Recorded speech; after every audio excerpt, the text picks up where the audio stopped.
मार्च महिन्यातच सूर्य आग ओकतोय। यवतमाळमध्ये विहिरी आणि धरणातला जलसाठा आता कमी झालाय।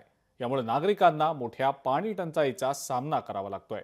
महिला आणि पुरुषांना हंडाभर पाण्यासाठी मोठी भटकंती करावी लागते।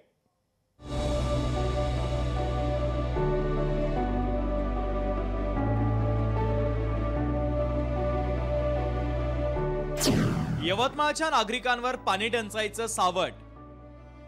हंडाभर पाण्यासाठी महिलांची भटकंती। 42 गावांना पाणी टंचाईची झळ।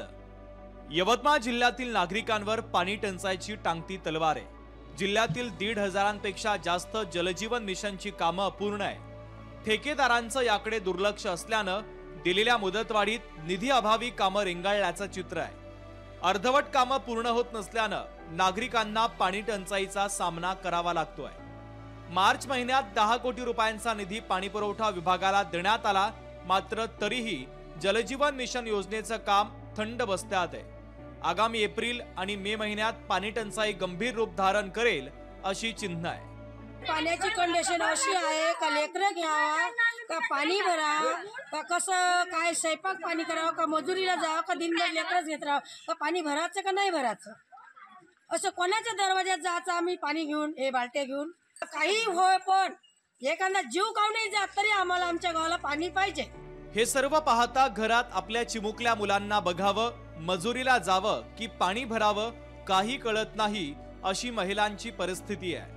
महिलांना पाण्यासाठी वणवण भटकंती करावी लागते आहे। पाणी भरण्यासाठी कोणाच्या घरी गेलं की हंडा बादली फेकून देतात असं महिला सांगतात। तर सरकार एखादा जीव जाण्याची वाट पाहतंय का असा सवाल नागरिकांनी उपस्थित केला आहे। गेल्या किती वर्षापासून हा लढा लढत आहे, तरी आमच्या गावामध्ये पाणी टंचाई का दूर होत नाही? आमची हाक कोणी ऐकू शकत नाही का?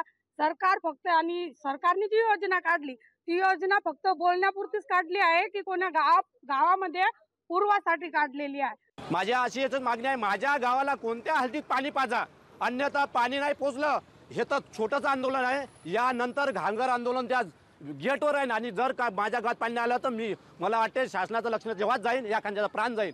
मी आत्मदहनाचा इशारा देतो माझ्या गावात जर पाणी आलं तर। जामडोह गावात जलजीवन मिशन योजनेतून विहीर मंजूर झाली।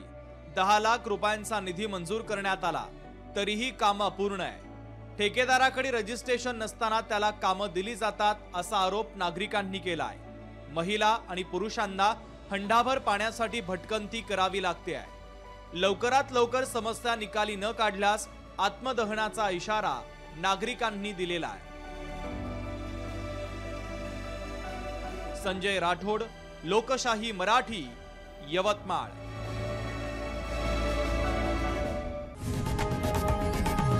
लोकशाही मराठी ऐका, पहा, जागरूक रहा।